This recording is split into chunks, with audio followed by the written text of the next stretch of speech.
सियासी हलचल तेज हो गई है। दोनों पार्टियां कर रही हैं अपने अपने जीत के दावे। इस बीच 75 सीटों पर हमारी जीत होगी, भूपेश बघेल की ये बड़ा स्टेटमेंट सामने आया है। बहुमत से बनेगी बीजेपी की सरकार, रमन सिंह ये कहते हुए नजर आ रहे हैं। तो देखिए, दोनों पार्टी, चाहे वो कांग्रेस हुई या फिर वो बीजेपी हुई, दोनों अपने अपने दावे करती हुई नजर आ रही है जीत के, और वो भी बहुमत के साथ में दावे किए जा रहे हैं। इस बीच सुपर एग्जिट पोल में कांग्रेस को मिल रही है 39 सीटें, छत्तीसगढ़ में बीजेपी को मिल सकती हैं 38 सीटें।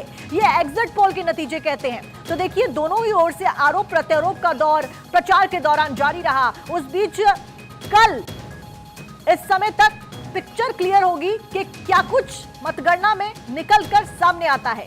कल सुबह से ही काउंटिंग शुरू हो जाएगी। फिलहाल छत्तीसगढ़ में दोनों ही पार्टियां अपनी अपनी जीत का दावा कर रही हैं। जहां रमन सिंह भी अपनी बहुमत के साथ सरकार बनाने का दावा कर रहे हैं, वहीं बघेल भी पीछे नहीं है।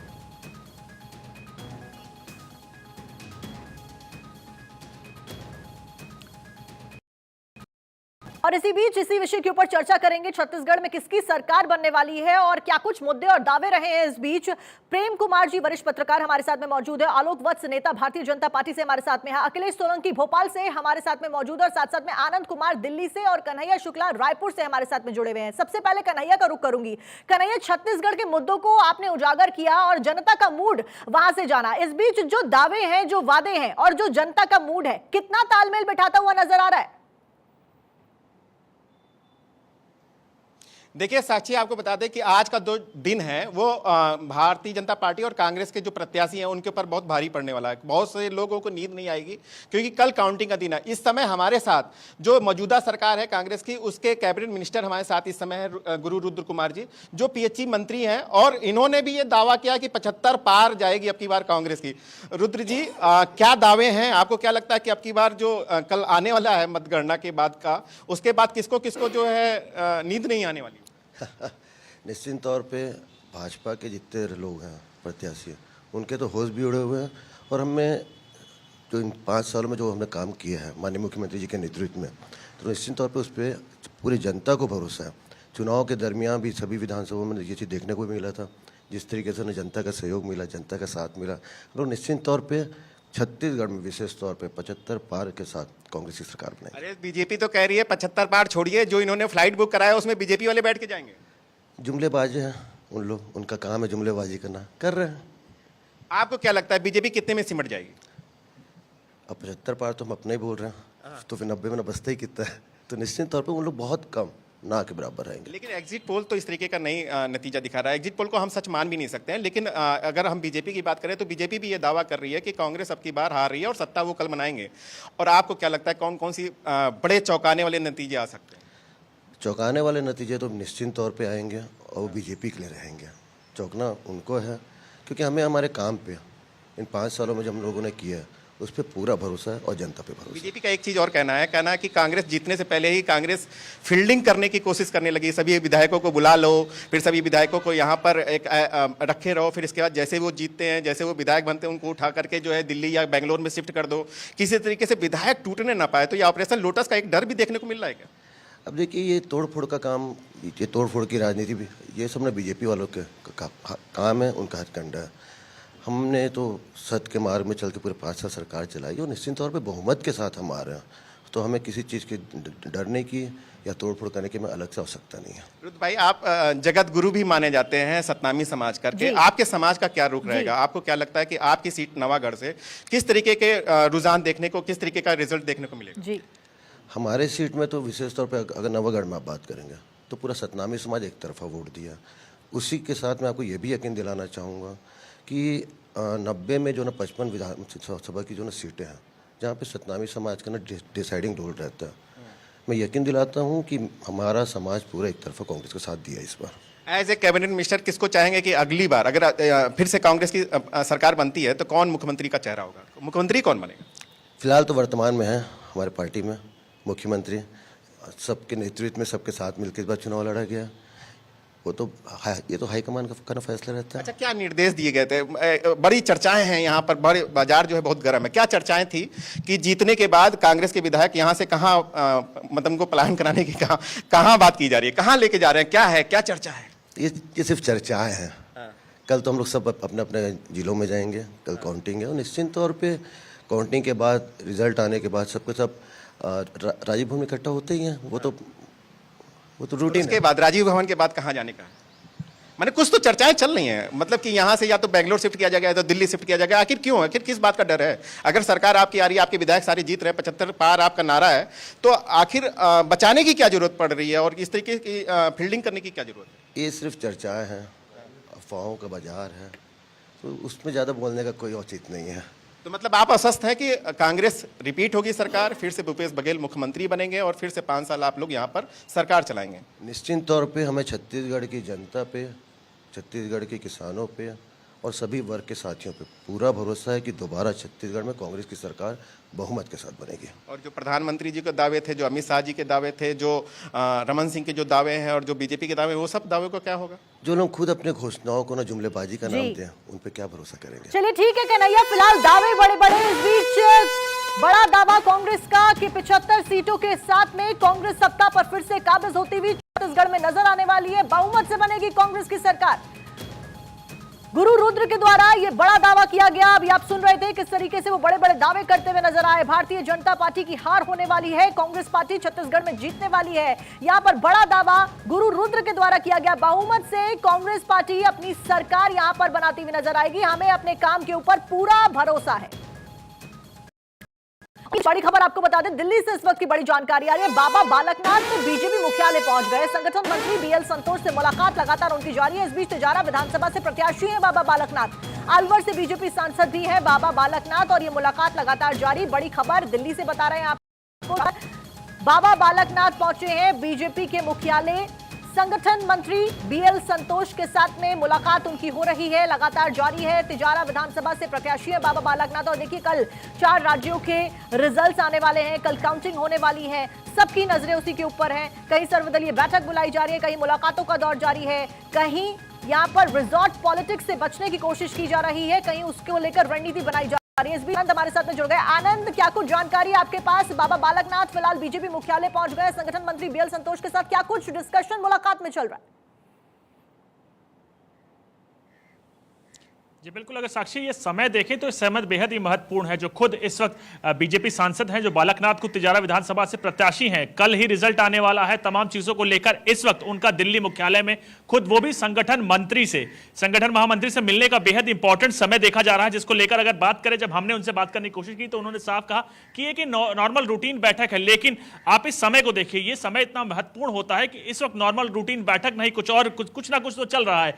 जब वो निकलेंगे हम उससे आगे की बात करेंगे, लेकिन ये आप समय समझिए कि कल ही रिजल्ट आना है। उससे पहले इनको दिल्ली आए हैं और खुद संगठन महामंत्री से मुलाकात कर रहे हैं, जो कि बीएल संतोष हैं। तो उनको लेकर इस समय के बेहद महत्वपूर्ण और इस बैठक को भी बेहद महत्वपूर्ण तरीके से देखा जाएगा। लेकिन अगर बात करें तमाम पार्टीज की, तो पार्टीज कहीं ना कहीं आप देखिए मंदिर जाने का दौर शुरू हो चुका है। नेता अपने लोगों से मिल रहे हैं और तमाम उस रणनीति पर बात हो रही है कि कल क्या करना है। दरअसल कल एक महत्वपूर्ण दिन है, तमाम रिजल्ट्स आएंगे। कमलनाथ 3 दिन से दिल्ली में ही हैं और तमाम बीजेपी ने अपने उम्मीदवारों और प्रत्याशियों को बोला है कि आपको अपनी विधानसभा में रहना है। तो उस समय को देखते हुए, समझते हुए तमाम चीजें हर पार्टी संभव कोशिश कर रही है कि लोगों को इकट्ठा किया जा सके। जिस सीट पे लगता है कि इंडिपेंडेंट जीत रहा है, तो बीजेपी और कांग्रेस दोनों ही पार्टियां लगातार उसको समझाने बुझाने की कोशिश कर रही हैं, अपने पाले में लाने की कोशिश कर रही हैं। दरअसल तमाम समीकरण जो एग्जिट पोल आए हैं वो बता रहे हैं कि इस 5 विधानसभा चुनाव में इंडिपेंडेंट का महत्व ज्यादा रहेगा। उसको लेकर तमाम पार्टी, जिसमें कांग्रेस है, बीजेपी है, वो पहले से ही उसको अपनी तरफ लेने की कोशिश कर रही है। तो ये जो समय है, ये समय बेहद ही महत्वपूर्ण है और जो बैठक है ये उससे भी ज्यादा महत्वपूर्ण समय। और पूरी तरीके से मुझे लगता है कि एग्जिट पोल्स के ऊपर निर्भर करना भी ठीक नहीं होगा। कई बार हमने देखा है कि एग्जिट पोल्स पूरी तरीके से उलट भी साबित होते हुए नजर आते हैं। इस बीच आलोक वत्स बीजेपी से हमारे साथ में जुड़े हुए हैं। आलोक वत्स जी, अभी आप सुन रहे थे गुरु रुद्र को, बड़े बड़े दावे कांग्रेस के द्वारा किए जा रहे हैं। इस बीच किस जगह पर किसकी सत्ता यहां पर आपको लगता है बनती हुई नजर आ रही है? कितने दम दावों में कांग्रेस के? देखिए साक्षी जी, अभी कोई भी होगा जो बोलेगा कि मैं हार रहा हूं, जिसकी जमानत जब्त हो रही होगी वो भी कहेगा कि मैं जीत रहा हूं। लेकिन जो वस्तु स्थिति है, जो सच्चाई है, वो आपके सामने 2 दिन से उजागर हो चुका है। जो सर्वे के रिपोर्ट्स आए हैं वो सारे बीजेपी के फेवर में है। बीजेपी के द्वारा किए गए कल्याणकारी कार्यों का जो जनता के अंतिम पायदान के लोगों को राहत मिली है, उससे उनके अंदर जो प्रबल उत्साह थी और प्रधानमंत्री के प्रति जो उनका रुझान आया, लेकिन आलोक वत्स जी, यहाँ पर भारतीय जनता पार्टी की अगर बात की जाए तो कांग्रेस की अगर बात की जाए, कांग्रेस अपने दावों को लेकर, अपने कार्यकाल में किए गए काम को लेकर काफी कॉन्फिडेंट नजर आ रही है और एग्जिट पोल्स भी कुछ ऐसा ही इशारा करते हुए नजर आ रहे हैं। उसके ऊपर क्या कुछ कहना आपका? देखिए, कांग्रेस को जो भी एज मिल रहा है वो एज दिखाई दे रहा है उनको सिर्फ छत्तीसगढ़ में, और सब जगह उनका सुपड़ा साफ है। तो ठीक है, अगर उन्होंने छत्तीसगढ़ में अच्छे काम किए हैं, जनता को उनके कामों पर विश्वास है, तो उनकी सरकार बनेगी। लेकिन वहां भी मुझे डाउट लग रहा है। लेकिन मध्य प्रदेश और राजस्थान तो क्लीन स्वीप है, बीजेपी के एक तरफा जीत हो रही है, इसमें कहीं कोई डाउट नहीं है। चलिए आलोक जी, वो तो कल देखने वाली बात होगी कि किस राज्य में किसकी सरकार बन पाती है और किसके दावों में कितना दम नजर आता है। बहरहाल बीच में हमारे साथ में वरिष्ठ पत्रकार प्रेम कुमार जी भी मौजूद है। प्रेम कुमार जी, आप समझते हैं जनता के जो मुद्दे होते हैं और जो मंत्रियों के दावे होते हैं, दोनों में काफी ज्यादा डिफरेंस नजर आता है। इस बीच कितना तालमेल ये दोनों चीजें मिलाती हुई आपको नजर आ रही है, जिसके आधार पर कल रिजल्ट आने वाले हैं? जी, आपके प्रश्न का उत्तर देने से ठीक पहले एक बात कहूं कि आलोक वत्स जी तो भुला ही गए हैं कि तेलंगाना में भी चुनाव हुआ है, बीजेपी वहाँ भी लड़ी है, भुला गए हैं। मिजोरम भी भुला गए हैं। मान लीजिए मिजोरम में कल काउंटिंग नहीं है तो तेलंगाना तो याद कर सकते हैं ना। तेलंगाना और छत्तीसगढ़ में एग्जिट पोल्स के रिजल्ट सामने हैं। और एग्जिट पोल्स, अब प्रश्न पर आता हूँ, एग्जिट पोल्स को लेकर के स्वयं जो संपादकों ने वीडियो लीक करवाई है वो ये बताता है कि उस एग्जिट पोल के प्रति एडिटोरियल टीम का खुद का विश्वास नहीं है। मैं मीडिया को क्रेडिबल मानता हूँ लेकिन एग्जिट पोल्स को क्रेडिबल नहीं मानता। उनकी क्रेडिबिलिटी तो मीडिया से जुड़ने के बाद होती है, नहीं तो इन एजेंसियों को पूछता कौन है। ये एजेंसी जब मीडिया के साथ जुड़ती हैं तब उनकी क्रेडिबिलिटी आती है। और जब एडिटोरियल इस बात को ओन नहीं कर रहा है जो कि मध्य प्रदेश के रिजल्ट को, तो फिर बहुत बड़ा डायसी है, बहुत बड़ा सवाल है। जी आलोक वत्स जी, आपसे जवाब चाहूंगी। यहाँ पर बड़ा आरोप यहाँ पर लगाया जा रहा है। प्रेम कुमार जी कह रहे हैं कि तेलंगाना और साथ साथ में मिजोरम के चुनावों के ऊपर बीजेपी शांत क्यों है? नहीं, बिल्कुल शांत नहीं है। तेलंगाना में हम अच्छा परफॉर्मेंस करने जा रहे हैं। वहाँ त्रिकोणात्मक फाइट है, उस फाइट में हम हैं। ठीक है, वहाँ हमारी सरकार नहीं बनेगी, लेकिन हम बहुत अच्छा कमबैक करेंगे वहां और काफी अच्छी सीटें लाएंगे। मिजोरम में भी हम कहीं कोई खास थे नहीं, लेकिन वहां भी जो भी हमारे पाले में जो भी सीटें आएंगी वो हमारे लिए संतोषप्रदक होगा। ये सच्चाई यही है। चलिए ठीक है। इस बीच कन्हैया शुक्ला क्योंकि रायपुर से लगातार हमारे साथ में बने हैं, कन्हैया मैं रुक करूंगी। कन्हैया, फिलहाल रायपुर की स्थिति क्या कुछ दर्शाती हुई नजर आती है? आपने कई सारे रिएक्शंस वहां पर लिए और साथ साथ में बड़ी बात यह कि जनता के मुद्दों को आप समझते हैं, मौजूद रहे जनता के बीच में, क्या कुछ नजर आता है आपको छत्तीसगढ़ की स्थिति में कल? देखिए, आपको बता दें कि छत्तीसगढ़ में दोनों पार्टियां दावे भर रही हैं। कांग्रेस भी दावे भर रही है कि 5 साल में उन्होंने बहुत काम किया है, लेकिन बीजेपी जो है लगातार उस समय धरातल पे थी क्योंकि बीजेपी की सरकार नहीं थी। लगातार जो बीजेपी के कार्यकर्ता हैं वो धरती पे काम कर रहे थे और बीजेपी भी ये दावे भर रही है कि अब की बार जो चौंकाने वाले रिजल्ट सामने आएंगे। जिस तरीके का एग्जिट पोल आया, एग्जिट पोल कहीं दूर दूर तक भी सच नहीं होगा और सीधे सीधे जो सरकार बनेगी भारतीय जनता पार्टी की सरकार बनेगी। इसके लिए अगर आप देखें तो अरुण साव से लेकर के रमन सिंह और जो बड़े बीजेपी के नेता हैं उन्होंने बाकायदे सोशल मीडिया प्लेटफॉर्म पर इस तरीके की बाइटें भी दी हैं, सभी लोगों से बातचीत भी कर रहे हैं और सभी लोगों को बता रहे हैं कि इस समय भारतीय जनता पार्टी की सरकार यहां पर बन रही है। वहीं पर हम कांग्रेस की अगर तैयारी करें तो कांग्रेस के जो कार्यकर्ता हैं, कांग्रेस का जो उत्साह है वो देखा जा सकता है इस समय पूरे छत्तीसगढ़ में, क्योंकि एग्जिट पोल में भी कांग्रेस की सरकार बनते हुए बताया गया है। और इस बात को लेकर के कांग्रेस के जो मौजूदा विधायक हैं, मौजूदा जो मंत्री हैं, मौजूदा जो सरकार के लोग हैं वो काफी खुश हैं। उन्होंने अपनी एक अलग तैयारियां की हैं कि कल किस तरीके के जो रिजल्ट आएगा उस रिजल्ट को किस तरीके से उत्साह के रूप में मनाएंगे। तो दोनों पार्टियां उत्साहित हैं, दोनों पार्टियां उम्मीद कर रही हैं कि उनकी सरकार बनेगी।